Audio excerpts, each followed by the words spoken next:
Judith Glasser is an author of a book called Conversational Intelligence. And one of the statements that she made in a book just really jumped out. And she talked about the fact that uncertainty is the fulcrum between trust and mistrust. And a lot of you have mentioned trust as being one of the components of your team. And so if we look at that, on Lencioni's triangle that we showed, was that trust is that bottom largest foundation of team building. So the question comes into what are the components of trust, and how do we build trust? How do we sustain it and maintain it through the periods of time? And that is always the challenge that we face. And one of the ways that, there are many, many ways that we can look at building trust.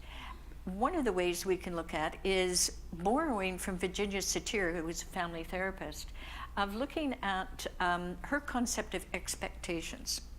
And what's really fascinating is she talks about them in a more complex way than what we tend to be used to, and she talks about it in a three-way. So she may say, in a certain situation, what expectations do I have of myself? So, for example, in my work with today, what expectations might I have of myself in coming in today? What expectation do I have of others, of my colleagues, David and Hilary? And what expectations might everybody in this room have of all of us in being able to be here today?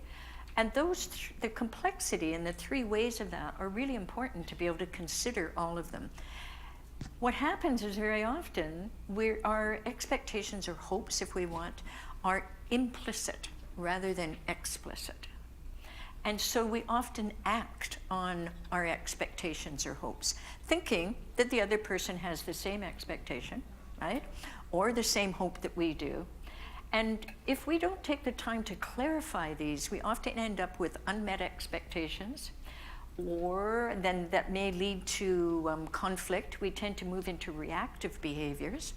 And again, we get into a spiral of, well, you should have known, or I thought you knew, right?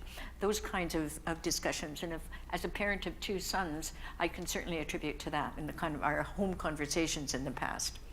So what we want to look at is, say, for example, if a person is working with a patient, and so what expectations do you have of yourself when you're working with that patient?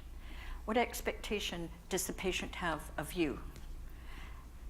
Michelle touched on that very, very clearly this morning as to how to, even being able to start to negotiate that will keep it clear and could prevent a lot of conflict and a lot of problems.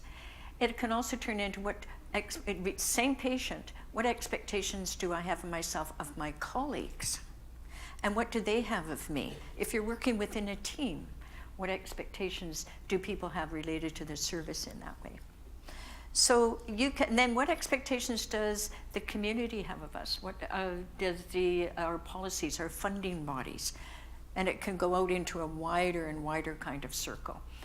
So we would like to end today, and here's our risk taking. We're hoping and crossing our fingers that this will work. And we would like to end up showing you a short video clip of what might happen if our assumptions are not clarified. And it's our hope that you go back to the workplace with different hopes and expectations in terms of how you might function as a team that focuses on relationship-centered care. This video clip, if this works, is not about that.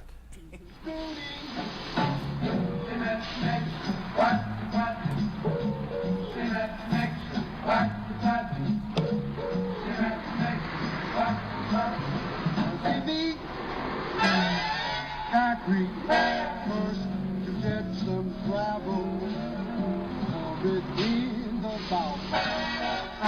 Mix a mess of mortar, you add some empty water, see the mellow-rooney come out, slurp, slurp, slurp. Cement mixer, potty, potty. Cement mixer, potty, potty. Cement mixer, potty. Who wants a bucket of cement? Komt u even meespelen? Is deze schitterende wagen.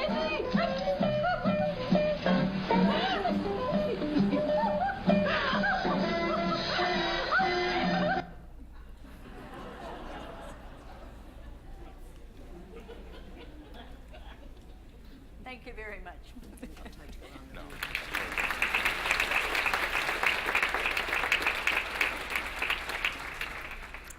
Thank you very much. We're just going to invite you, as we're drawing this to a close, and before Bashir comes up to speak about the way the day is moving forward, just invite you to share at your table a word or two that sums up your experience of this morning. And it can be whatever feels true and congruent from you, from fun to exhausted to whatever. So just among your table, just bringing this to a close. And if we had time, we'd love to do that with the whole group sharing again. But we know you've still got a lot of work ahead of you this afternoon, and thank you so much.